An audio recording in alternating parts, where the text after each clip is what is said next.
आदाब, नमस्कार। आप देख रहे हैं INN चैनल। मैं हूं शेख अहमद अली। इस न्यूज़ बुलेटिन में आइए नज़र डालते हैं दिन भर की बड़ी खबरों पर। वज़ीर आला के चंद्रशेखर राव की ज़ेर सदारत कल यानी बरोज़ मंगल दोपहर 2 बजे प्रगति भवन में रियासती काबीना का इजलास मुनक्किद होगा। मज़कूरा काबीनी इजलास में रियासत में कोरोना मामलात में तेज़ी से इजाफे के मौजू पर तबादला ख्याल किया जाएगा और रियासत में लॉकडाउन के निफाज से मुतालिक फैसला लिया जाएगा।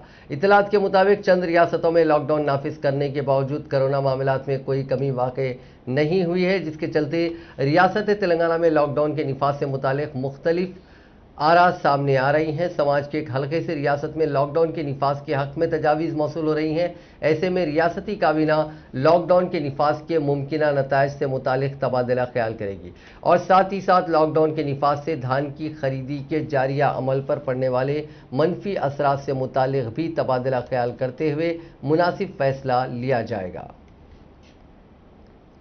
महकमे सेहत ने 50,000 आर्जी डॉक्टरों और अमले के तकर्रुरात के सिलसिले में दरखास्त फॉर्म कबूल करने से मुतालिक नोटिफिकेशन जारी कर दिया है। गुज़िश्ता रोज़ चीफ मिनिस्टर चंद्रशेखर राव ने एक आला सतही इजलास मुनक्किद करते हुए रियासत में कोरोना की वबा से निपटने के लिए आर्जी तौर पर महकमे सेहत में 50,000 अमले के तकर्रुरात का ऐलान किया था। इस सिलसिले में आज महकमे सेहत ने नोटिफिकेशन जारी करते हुए अहल डॉक्टरों और पैरामेडिकल अमले को दरखास्तें दाखिल करने का मशवरा दिया।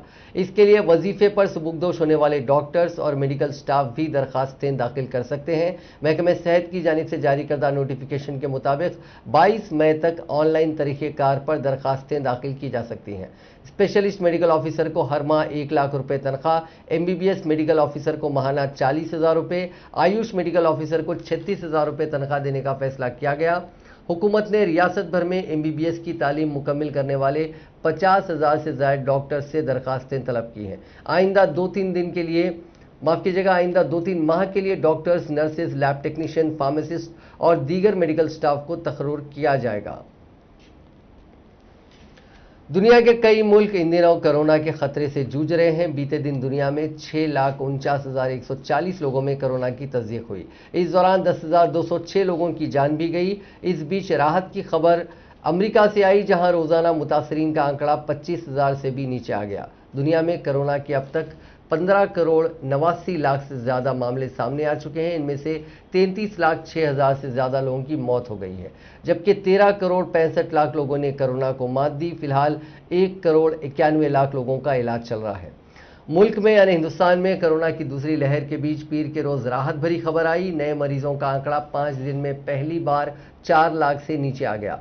बीते 24 घंटों में यहां 3,66,317 लोगों में कोरोना की तस्दीक हुई। 3,53,580 लोग ठीक भी हुए, जबकि 3,747 लोगों ने जान गंवाई। वहीं तेलंगाना में गुज़िश्ता चंद दिनों से कोरोना वायरस की केसेस और अमवात में कमी का रुझान बरकरार है। गुज़िश्ता 24 घंटों के दौरान तेलंगाना भर में कोरोना वायरस के 4,826 मुस्बित केसेस दर्ज हुए और 32 अमवात हुई हैं। इससे रियासत में कोरोना केसेस की कुल तादाद 5,02,187 हो गई। गुज़िश्ता 24 घंटों के दौरान रियासत भर में 65,923 कोरोना के टेस्ट किए गए। रियासत भर में हलाकतों की तादाद 2,771 हो गई है। GHMC के हुदूद में 723 नए मामला दर्ज हुए।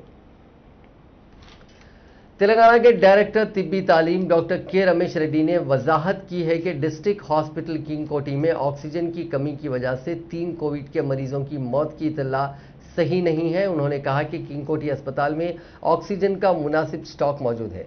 मौजूदा तौर पर अस्पताल में 13 KL लिक्विड ऑक्सीजन टैंक जखीरे की गुंजाइश मौजूद है और बैकअप के लिए सिलेंडर्स भी मौजूद हैं। उन्होंने कहा कि 3 मरीज वेंटिलेटर्स पर थे और उनकी हालत तशवीशनाक थी। उन मरीजों की तशखीस के मौके पर उनके साथ रहने वालों को इस बात की इत्तला दे दी गई थी। उन्होंने कहा कि अस्पताल में ऑक्सीजन की गुंजाइश 2 दिन तक अस्पताल की सप्लाई के लिए काफ़ी है। हर दिन ऑक्सीजन को मामूल की बुनियाद पर अस्पताल में भरा जाता है। उन्होंने अस्पताल में ऑक्सीजन की कमी की वजह से मरीजों की मौत की खबर को गलत करार दिया और कहा कि इससे अस्पताल की शबिया मुतासिर हो रही है। यह अस्पताल कोविड का खुसूसी मरकज़ बनाया गया है और इसके ज़रिए 1 साल से कोविड के मरीजों का इलाज किया जा रहा है। उन्होंने कहा कि उन्होंने आवाम से अपील की है कि वो इस तरह की खबरें देखकर परेशान ना हो। अस्पताल में ऑक्सीजन की मुनासिब मिकदार मौजूद है और हज़ारों मरीजों को ताहाल बेहतर इलाज की सहूलत फराहम की गई है। और ये मरीज बगैर किसी मसले के रुबे सेहत हो रहे हैं, जिसके बाद उनको घर जाने की इजाज़त दी जा रही है।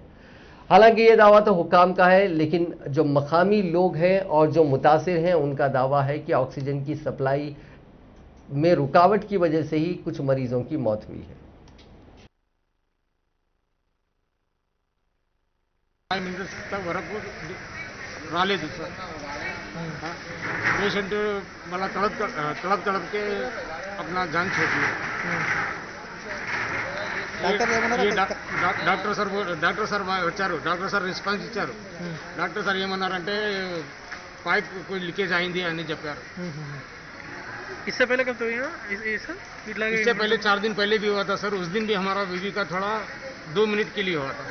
उस दिन तो जब का जब आ गया थोड़ा रिकवर हो गया. जब तो ठीक था. ఎంతమంది చనిపోయినట్టు మీకు తెలుసు? अभी मेरे सामने तो सर 6 आदमी गया मेरा वाइफ को पकड़. 6 आदमी को, क्योंकि मैं डॉक्टर साहब के लिए पूरा हॉल घूमा तो जब देखा तो ये सेम कंडीशन के पूरे लोग थे सर. यहाँ के कंडीशन है सर, ये दवाखाने की लापरवाही की वजह से हमारा जान गया सर. गवर्नमेंट को क्या बोलना चाहते हैं? गवर्नमेंट को क्या बोलेंगे सर, मेरा तो घर बर्बाद हो गया सर. मेरे को 3 लड़कियां हैं, 1 लड़का है सर. मैं क्या करूंगा बोला, क्या बोलेंगे गवर्नमेंट को, क्या करेंगे गवर्नमेंट को? गवर्नमेंट फैसिलिटीज दिए, बड़े बड़े दवाखाने बना के रखे सर. किस काम के बोलिए, जो इंसान की जो सहायता नहीं हो सके वो मतलब क्या? गवर्नमेंट का हॉस्पिटल किंग कोठी हॉस्पिटल में ऑक्सीजन न मिलने से कोरोना के 3 मरीजों की अमवात के वाक़े की बीसी वेलफेयर एसोसिएशन के जनरल सेक्रेटरी योगेंद्र गौड़ ने रियासती इंसानी हकूक़ कमीशन से शिकायत की और इस वाक़े की तहकीकात करवाते हुए खातियों के खिलाफ कार्रवाई करने की दरख्वास्त की। योगेंद्र गौड़ ने अपने पिटीशन में इस वाक़े पर महकमे सेहत के secretary, district medical and health hospital superintendent और नोडल ऑफिसर के खिलाफ कार्रवाई करने की दरखास्त की। उन्होंने कहा कि रियासत में मुकम्मल सतह पर सेहत के वजीर नहीं है, जिसकी वजह से निचली सतह पर इस तरह के वाकयात पेश आ रहे हैं। उन्होंने इंसानी हकूक़ कमीशन से दरखास्त की कि वह हुकूमत को हिदायत दे कि सरकारी दवाखानों में ऑक्सीजन के साथ साथ बुनियादी सहूलतों की कमी को दूर किया जाए और इस तरह के वाकयात का आदा न होने दें। दरखास्त गुजार ने मुतवफ़ी के हर एक खानदान को 25 लाख रुपये एक्सग्रेशिया देने की भी दरखास्त की। मरकजी ममलिकती वज़ीर दाखिला जी किशन रेड्डी ने तेलंगाना के बीबी नगर में वाक़े एम्स हॉस्पिटल का मायना किया। उन्होंने इस मौके पर कोविड के वार्ड्स में ज़ेर इलाज मरीजों की तफसीलात और उनको फराहम की जाने वाली इलाज की सहूलियात से मुतालिक तफसीलात अस्पताल के डायरेक्टर विकास भाटिया और दीगर सरकर्दा मेडिकल ऑफिसर से मालूम की। उन्होंने अस्पताल में बुनियादी सहूलियात का भी जायज़ा लिया। उन्होंने मरकज़ की तरफ से उसूल तिब्बी आलात, दवाओं और दीगर का भी मायना किया। ऑक्सीजन और दीगर मसाइल पर director Telangana medical and health Ramesh Reddy और दीगर ओहदेदारों से भी उन्होंने फ़ोन पर बात की और कहा कि ऑक्सीजन के मसले की फौरी यकसुई की जाए। उन्होंने मरकजी हेल्थ सेक्रेटरी राजेश भूषण को भी फ़ोन किया और उनको हिदायत दी कि जंगी खतूत पर वेंटिलेटर्स और दीगर सहूलियात फराहम की जाएँ। ఇవ్వడం కొద్ది ఆలస్యమవుతుంది. అయినప్పటికీ కూడా చాలామంది ఈరోజు వ్యాక్సినేషన్ కొన్ని ఇళ్లలో ఫ్రిడ్జ్లలో పెట్టుకుంటున్నారు, మెడిసిన్ ఫ్రిడ్జ్లలో పెట్టుకుంటున్నారు, ఆక్సిజన్ కూడా బ్లాక్ మార్కెట్లో చేస్తున్నారు. కాబట్టి రాష్ట్ర ప్రభుత్వాన్ని నేను కోరుతా ఉన్నాను, కఠినంగా ఈ విషయంలో ఎవరు కూడా వ్యాక్సినేషన్ కావచ్చు, రెమ్డెసివిర్ ఇంజెక్షన్ కావచ్చు, ఎవరు కూడా ఇళ్లలో స్టోర్ చేయకుండా కఠినంగా వివరించాల్సిన అవసరం ఉంది. చాలామంది ముందు జాగ్రత్త చర్యగా ఉన్న పేషెంట్ పక్కకు చస్తున్నా కూడా లెక్క చేయకుండా వాళ్ళు ఇళ్లలో స్టోర్ చేసి పెట్టుకుంటున్నారు. బ్లాక్ మార్కెట్ చేసే వాళ్ళు కూడా పెద్ద ఎత్తున స్టోర్స్ చేస్తున్నారు. కఠినంగా ఈ విషయంలో వివరించాల్సిందిగా నేను రాష్ట్ర ప్రభుత్వాలను కోరుతా ఉన్నాను. భారత ప్రభుత్వము ఎప్పటికప్పుడు అన్ని రాష్ట్రాలకు ఈ విషయంలో మేము అడ్వైజరీస్ జారీ చేస్తూ ఉన్నాం. ఈ యొక్క కరోనా మహమ్మారి విషయంలో ఈ రకమైనటువంటి కృత్రిమ కొరతలు లేకుండా చూడడము, ఎంత ఉత్పత్తి జరుగుతూ ఉందో అది ప్రజలకు నేరుగా అందే విధంగా చర్యలు తీసుకోవాలని ఎప్పటికప్పుడు రాష్ట్ర ప్రభుత్వాలను కేంద్ర ప్రభుత్వం కోరుతా ఉంది.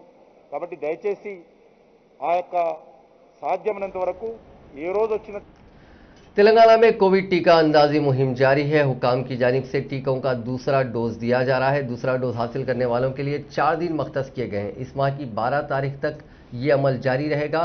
दूसरे डोज के लिए ऑनलाइन स्लॉट की बुकिंग बड़े पैमाने पर की गई है। कोवैक्सीन टीके लेने वालों के लिए दूसरे डोज के लिए मुश्किलात का सामना है, क्योंकि कोवैक्सीन के लिए कम तादाद में मराकज़ कायम किए गए हैं। हैदराबाद के किंगकोटी हॉस्पिटल में इस तरह के टीके को लेने के लिए लोगों की तवील कतारें देखी जा रही हैं, इसीलिए अस्पताल में काउंटर्स बनाए गए हैं। उन काउंटर्स के जरिए टीके देने के इंतजाम किए गए हैं। रियासत भर में तकरीबन 1300 सेंटर्स बनाए गए हैं।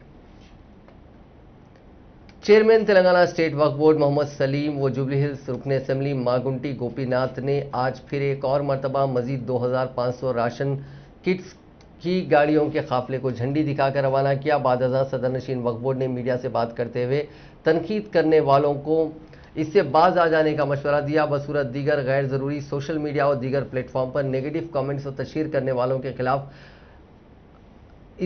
हतक इज्जत का मामला दर्ज करने की धमकी दी। उन्होंने कहा कि बोर्ड का मंशा वक्फ के मुताबिक मुसलमानों की मौसर अंदाज से खिदमत अंजाम देना है, वहीं मफाद परस्त अनासिर हमा इक़साम के हरबे अपनाकर खिदमात में अदम तवाज़ुन का बाज़ बन रहे हैं।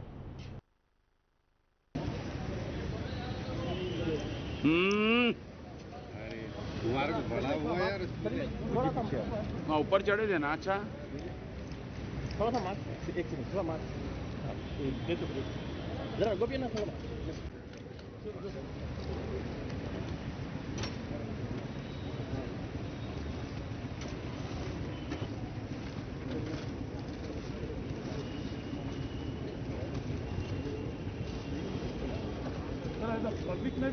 हाँ ले लिए।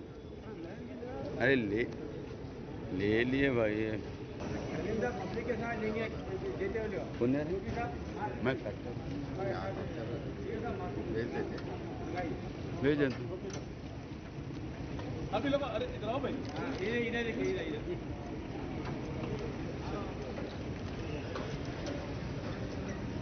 थोड़ा गाड़ी में लो, हटाओ।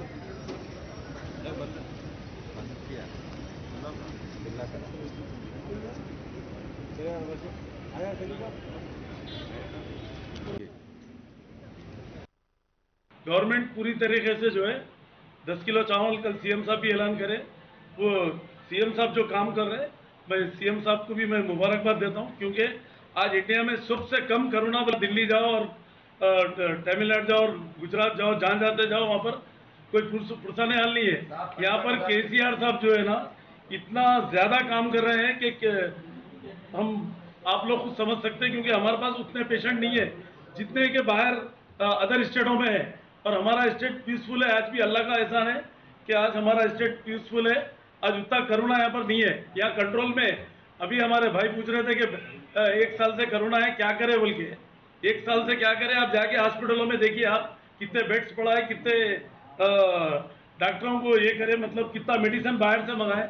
परसों ऑक्सीजन नहीं था तो जो है नेवी के फ्लाइटा लगा के जो है ना टैंकरों के टैंकर जो है ना केसीआर साहब जो है ना मॉनिटर करके चीफ सेक्रेटरी को लगा के जो है ना गवर्नमेंट पूरी गवर्नमेंट की मिशनरी जो है ना कोरोना के लिए काम कर रही। और आप लोग जो है ना मतलब बोल रहे कि वक्फ बोर्ड क्या करा, वक्फ बोर्ड नहीं गवर्नमेंट है। गवर्नमेंट जो भी करना है गवर्नमेंट करेंगी और गवर्नमेंट कर रही। वक्फ बोर्ड के हिसाब से वक्फ बोर्ड जो है ना जो करना है वक्फ बोर्ड भी कर रहा है। ऐसा नहीं है कि खाली ये राशन किट बोल के नहीं है, 2500 आदमियों को देने से नहीं है। 2500 आदमियों से कुछ भी नहीं होता। यहाँ पर करोड़ों में लोग आए यहाँ पर तेलंगाना स्टेट में। मगर हमारे पास जो है ना मैयत फंड के लिए भी जो है ना 5000 रुपये दे रहे हैं हम लोग। जो भी हेल्पलाइन पे फोन करे उनको इमीडिएट जो है ना मैयत फंड बोल के जो है ना कफन दफन के लिए दे रहे। और ग्रेवयार्ड्स भी जो है ना फ्री देना बोल के खबरस्तानों में भी हम लोग पूरी तरीके से पाबंदी करें। अगर कोई नहीं दे रहे तो आप एप्लीकेशन दीजिए, इमीडिएट उनको एक्शन लेंगे, उनके ऊपर सस्पेंड करने की कोशिश करेंगे बोर्ड में रख के। और दूसरी चीज जो है ना वक्फ बोर्ड के ऊपर नुक्ताचीनी कर रहे कि बहुत सारे लोग जो है ना मीडिया पे चला रहे कि मतलब अपनी अपनी दुकान चला रहे। चेयरमैन क्या करे, खाली चेयरमैन बेगम बाग तुम लोग बेगम बाग है।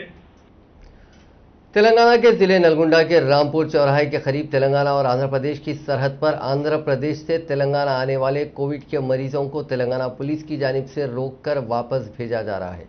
तेलंगाना में अस्पतालों में तिब्बी मसाइल पर सूर्यापेट जिले के कोडाट के करीब लगाए गए चेक पोस्ट पर रोककर उनको वापस भेजा जा रहा है। पुलिस का कहना है कि ऐसे अफराद जिन्होंने तेलंगाना के अस्पतालों में बिस्तरों और इलाज के सिलसिले में पहले से इजाज़त हासिल की है, उन्हीं अफराद की गाड़ियों को रियासत में आने की इजाज़त दी जा रही है।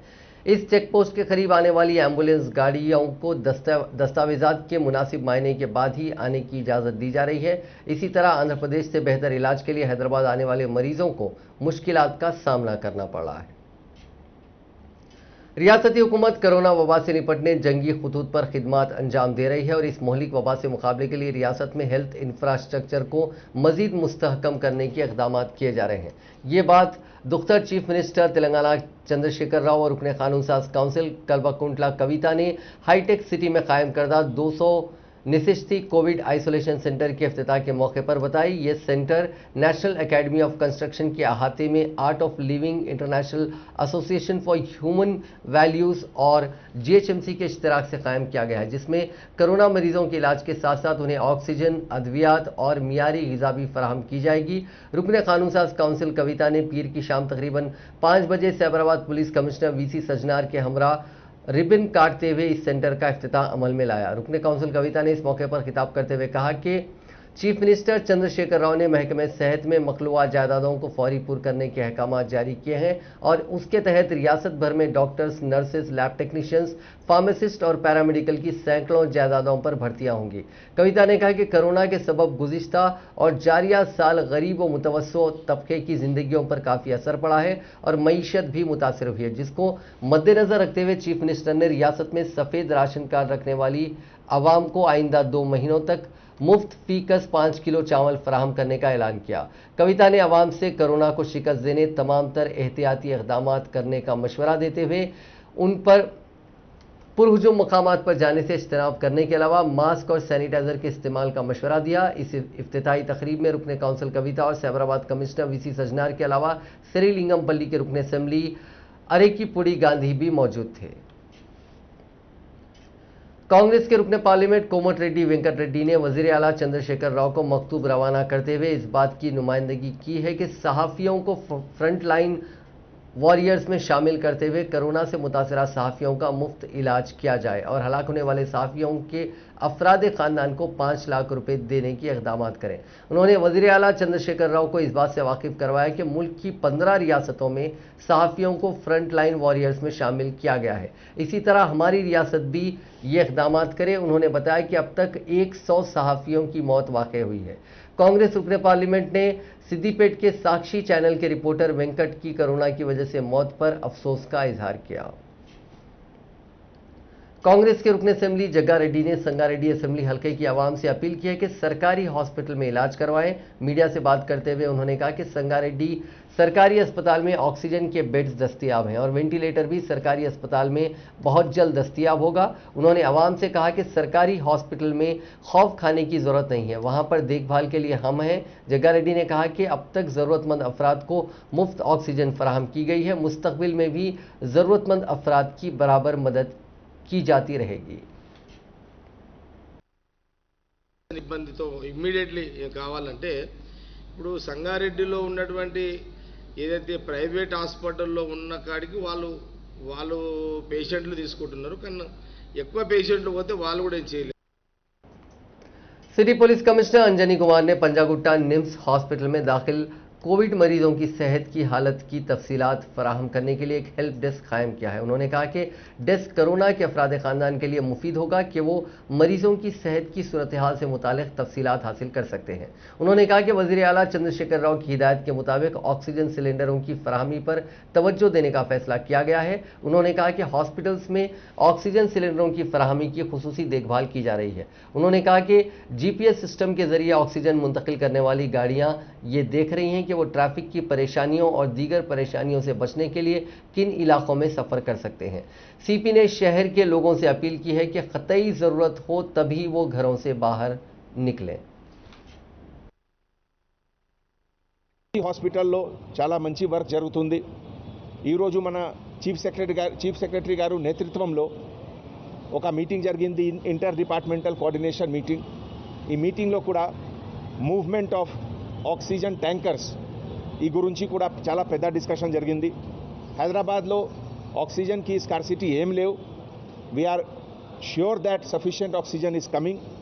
అన్ని point to point movement from source to destination each hospital की सदर तेलंगाना जन समिति प्रोफेसर कोदंडराम ने देहातों में कोरोना के मरीजों को दरकार सहूलतें फराहम न होने पर रियासती हुकूमत पर शदीद तनकीद करते हुए कहा कि वज़ीर आला चंद्रशेखर राव देहातों में कोरोना के मरीजों का इलाज करवाने और टेस्ट करवाने के लिए सेंटर्स कायम करें और रियासत के हर देहात में आइसोलेशन सेंटर्स कायम करें। उन्होंने हुकूमत से इस बात का भी मुतालबा किया कि देहात के कोरोना के मरीजों की तीमारदारी करने वाले अफराद को मुफ्त खाना फराहम करने के इक़दाम किए जाएं। आंध्र प्रदेश के साबिक डीजीपी प्रसाद राव का अमेरिका में दिल का दौरा पड़ने से इंतकाल हो गया। उन्हें सीने में शदीद दर्द के बाद अस्पताल में शरीक कराया गया था। डॉक्टरों ने बताया कि रात करीब 1 बजे उनकी मौत हो गई। प्रसाद राव इससे कबल एसीबी डीजी आरटीसी के एमडी की हैसियत से खिदमात अंजाम दे चुके हैं। उन्होंने मरकजी सेक्रेटरी दाखिला, हैदराबाद सीपी और विशाखापट्टनम एसपी की हैसियत से भी खिदमात अंजाम दी हैं। आंध्र प्रदेश के वज़ीर आला वाई जगन मोहन रेड्डी ने प्रसाद राव की मौत पर गहरे दुख का इजहार किया और प्रसाद राव के अहले खाना से हमदर्दी का इजहार किया। तेलंगाना के सीएम चंद्रशेखर राव ने भी साबिक डीजीपी प्रसाद राव की मौत पर गम का इजहार किया। वज़ीर पंचायत राज अरवली दयाकर राव ने कहा है कि रियासत में ग्राम पंचायतों के ज़ेरे इल्तवा मुख्तलिफ कामों की तकमील के लिए 15वें फाइनेंस कमीशन ने 217 करोड़ रुपए की रकम जारी की है। इस फंड के जरिए ज़ेरे इल्तवा कामों को फौरी मुकम्मल करने ओहदेदारों को हिदायत दी। वज़ीर पंचायत राज ने आज मिनिस्टर क्वार्टर्स में वाक़ अपने कैंप ऑफिस में महकमे ग्राम पंचायत व दही तरक्यात के आला ओहदेदारों के साथ एक जायजा इजलास मुनक्किद किया। इस मौके पर खिताब करते हुए दयाकर राव ने कहा कि फिलवक्त रियासत भर में कौमी दही जमानत रोजगार स्कीम के काम तेजी के साथ जारी हैं। उन्होंने ओहदेदारों को हिदायत दी कि वो कौमी दही रोजगार जमानत स्कीम यानी नरेगा में काम करने वाले मजदूरों को कोरोना वायरस और लू लगने से महफूज रखने के लिए एहतियाती इक़दाम करें और काम के मकाम पर पानी और दीगर तिब्बी इमदाद की सहूलत फराहम की जाए। उन्होंने कहा कि रियासत भर में घर घर बुखार का सर्वे जारी है। इस सर्वे को सरपंचेस, पंचायत सेक्रेटरी तालमेल के साथ काम करते हुए आशा वर्कर्स की रहनुमाई करें और रियासत भर में इसे कामयाब बनाएं। दयाकर राव ने कहा कि रियासत भर में अब तक 1554 करोड़ रुपए की लागत से 12,270 शमशान घाटों को तामीर किया जा रहा है, जिनमें 11,250 मुकम्मल हो गए। बाकी शमशान घाटों को बहुत जल्द मुकम्मल कर लिया जाएगा। उन्होंने कोरोना वायरस से फौत होने वाले अफराद के लिए उन शमशान घाटों के इस्तेमाल का मशवरा दिया। दयाकर राव ने हरीता हाशम प्रोग्राम के दौरान लगाए गए पौधों को पानी सरबराह करने का मशवरा दिया। दही इलाकों में कोरोना के मरीजों को किसी किस्म की मुश्किलात पेश न होने देने का भी उन्होंने मशवरा दिया। इस जायजा इजलास में पंचायत राज के secretary Sandeep Kumar Sultania, commissioner Raghunandan Rao, engineering chief Sanjeev Rao और दूसरे मौजूद थे। वजीर सिविल सप्लाईज गंगुला कमलाकर ने कहा कि रियासत में टीआरएस पार्टी को धोखा नहीं है। रियासत भर में टीआरएस पार्टी की मकबूलियत में दिन ब दिन इजाफा हो रहा है। करीमनगर में मीडिया से बात करते हुए उन्होंने कहा कि हालिया बल्दी इंतखाबात और काउंसिल के इंतखाबात के अलावा नागार्जुना सागर असेंबली हल्के के ज़मनी इंतखाब में टीआरएस पार्टी को जो कामयाबी मिली थी उससे पार्टी की अवामी मकबूलियत का अंदाज़ा लगाया जा सकता है। उन्होंने कहा कि टीआरएस पार्टी शहरी इलाकों के अलावा दही इलाकों में भी काफ़ी मकबूल है। दोनों इलाकों के अवाम चीफ मिनिस्टर चंद्रशेखर राव पर मुकम्मल यकीन रखते हैं और उनकी कारकर्दगी से काफ़ी मुतमईन है, जिसकी वजह से किसी भी इंतखाब में टीआरएस को अवाम भारी अक्सरियत से कामयाबी दिला रहे हैं। वजीर कमलाकर ने कहा कि आइंदा 20 साल तक चीफ मिनिस्टर चंद्रशेखर राव को कोई भी ताकत आगे बढ़ने से नहीं रोक सकती। उन्होंने कहा कि हुजूराबाद असेंबली हल्के में भी टीआरएस का मौक़िफ़ इंतहाई मुस्तहकम है। हुजूराबाद में मुकम्मल party cadre chief minister KCR की क़यादत में काम करने तैयार है। उन्होंने कहा कि किसी भी इंतखाबात में टीआरएस के उम्मीदवारों की कामयाबी चीफ मिनिस्टर की मरहून मिन्नत है। चीफ मिनिस्टर की तस्वीर देखकर अवाम वोट दे रहे हैं, क्योंकि केसीआर के तरक्याती और अवामी बहबूद के कामों से रियासत की अवाम मुतासिर है। उन्होंने कहा कि पेद्दापल्ली के जिला परिषद चेयरमैन पी मधु की गिरफ्तारी से हुकूमत का कोई ताल्लुक नहीं है। एडवोकेट जोड़े के कत्ल के मामले की तहकीकात हाईकोर्ट की निगरानी में हो रही है। తెలంగాణ రాష్ట్రంలో టీఆర్ఎస్ పార్టీ దినదినాన్ని ఇంకా బలపడుతున్నది. బలంగా ఉన్న పార్టీ वज़ीर ज़राअत निरंजन रेड्डी ने कोरोना वायरस की वबा के दौरान धान की खरीदी में किसी किस्म की दुश्वारियां पेश न होने देने की ओहदेदारों को हिदायत दी। उन्होंने आज जूम ऐप के जरिए मुख्तलिफ अजला गदवाल, वनपर्ती, नागर कर्नूल के कलेक्टर्स, महकमे सेहत के ओहदेदारों और सिविल सप्लाईज के ओहदेदारों के साथ वीडियो कॉन्फ्रेंस मुनक्किद करते हुए धान की खरीदारी के अमल का जायजा लिया। इस मौके पर खिताब करते हुए वज़ीर ज़राअत ने कहा कि धान की खरीदी के बाद उसके ट्रांसपोर्ट में किसी किस्म की ताख़ीर न की जाए। ज़रूरत के मुताबिक ज़्यादा से ज़्यादा गाड़ियाँ गाड़ियों के जरिए धान को मुंतकिल किया जाए। धान को राइस मिल्स तक पहुंचाने के बाद फौरी अनलोड किया जाए। राइस मिल्स में धान को रखने के लिए जगह दस्तयाब ना हो तो करीब में वाक़ गोदामों को मुंतकिल किया जाए। उन्होंने कहा कि चीफ मिनिस्टर चंद्रशेखर राव धान की खरीदी के सिलसिले में काफ़ी संजीदा हैं। छोटी मोटी गलतियों के जरिए किसानों को नुकसानात से बचाया जाए। चीफ मिनिस्टर चंद्रशेखर राव से नागार्जुना सागर असेंबली हलके के ज़मीनी इंतखाब में कामयाबी हासिल करने वाले टीआरएस उम्मीदवार एन भगत ने मुलाकात की। एन भगत साबिक रुकन असेंबली एन नरसिम्हैया के फर्जंद हैं। नरसिम्हैया की अचानक मौत पर टीआरएस पार्टी ने भगत को नागार्जुना सागर असेंबली हलके के ज़मीनी इंतखाब में उम्मीदवार बनाया था, जिसमें उन्होंने कांग्रेस के सीनियर कायद जाना रेड्डी को ज़ायद 20,000 वोटों की अक्सरियत से शिकस्त दी थी। नतायज जारी होने के बाद चीफ मिनिस्टर और भगत कोरोना से मुतासिर हो गए थे, जिसके बायस वो चीफ मिनिस्टर से मुलाकात नहीं कर सके। उन्होंने आज प्रगति भवन पहुंचकर अपने अरकान खानदान के साथ चीफ मिनिस्टर से मुलाकात की और उनका आशीर्वाद लिया। इस मौके पर रियासती वुज़रा हरीश राव, जगदीश रेड्डी, तेलंगाना प्लानिंग बोर्ड के नायब सदर बी विनोद कुमार और दूसरे मौजूद थे। टोली चौकी के ब्रिज पर पेश आए सड़क हादसे में मोहम्मद नवाज नामी नौजवान बरसरे मौका हलाक हो गए, जबकि एक और रियान नामी नौजवान शदीद तौर पर जख्मी हो गए, जिनको इलाज के लिए दवाखाना मुंतकिल किया गया। महलूक नवाज मंगलहाट अल्लाह बंडा के रहने वाले हैं, जबकि रियान अफजल सागर मल्लेपल्ली के रहने वाले हैं। इत्तला मिलने के बाद गोलकुंडा पुलिस जाए हादसे पर पहुंच गई और नवाज की नाश को पोस्टमार्टम के लिए दवाखाना मुंतकिल कर दिया और इस सिलसिले में एक मुकदमा दर्ज करते हुए तहकीकात का आगाज किया। गाड़ी स्लिप होकर डिवाइडर पर लगकर एक तो मोहम्मद नवाज का स्पॉट पे डेड हो गया है, दूसरों की तबीयत भी सीरियस है। इसकी इत्तला सदर मुहतरम रसूल मिल्लत अलहाज बैरिस्टर सैयदी नसीर साहब को मिलते ही सदर मुहतरम ने मुझे और हमारे हैदराबाद के इलाके टैंकबंड पर एक तेज रफ्तार कार उलट गई। इस हादसे में कार में सवार 4 मुसाफिरीन जख्मी हो गए। यह हादसा आज सुबह उस वक्त पेश आया जब खैरताबाद से तेलुगुतली फ्लाईओवर की तरफ जाने वाली कार के ड्राइवर ने इसका तवाजुन खो दिया, जिसके नतीजे में यह कार एनटीआर घाट के करीब बेकाबू होकर डिवाइडर से टकराकर उलट गई। इत्तला मिलते ही पुलिस वहां पहुंची, जिसने राहत का काम शुरू किया। पुलिस ने जख्मियों को इलाज के लिए हॉस्पिटल मुंतकिल किया और जख्मियों की निशानदही का काम शुरू किया। तेलंगाना में कोरोना मामलात में इजाफे के पेश नज़र हुकूमत की जानिब से रात का कर्फ्यू लगाया गया है, जिस पर मौसर तौर पर अमल किया जा रहा है। ताहम कवायद की खिलाफ वर्जी करते हुए बाज़ अफराद की जानिब से कारोबार चलाया जा रहा है। ऐसे अफराद पर पुलिस तवज्जो मरकूज किए हुए है। टास्क फोर्स पुलिस ने शहर के मासाब टैंक इलाके में एक स्नूकर पार्लर पर कल शब छापा मारा और तकरीबन 40 अफराद को हिरासत में लिया। रात के कर्फ्यू की खिलाफ वर्जी करते हुए कवायद के खिलाफ पार्लर चलाने पर पार्लर के मालिक के खिलाफ पुलिस ने मामला दर्ज कर लिया। हैदराबाद के मसरूफ तरीन इलाके कोठी में भयानक आग लगने का वाकया पेश आया। आज सपहर कोठी के हनुमान टेकड़ी के निकोडा कॉम्प्लेक्स में आग लग गई और आग तेजी से इस कॉम्प्लेक्स की तमाम दुकानों में फैल गई, जिससे मकामी लोगों में खौफ व हुरास फैल गया। इत्तला मिलते ही फायर फाइटर्स मौके पर पहुंचे और आग बुझा दी। निकोडा कॉम्प्लेक्स जहां आग लगी थी वहां कश्तियां, ऑप्टिक्स और प्लास्टिक के सामान की दुकानें हैं। ताजिरों का कहना है कि हादसे में इमलाक को भारी नुकसान पहुंचा। नाज़रीन, इस न्यूज़ बुलेटिन में बस इतना ही। देखते रहिए INN चैनल।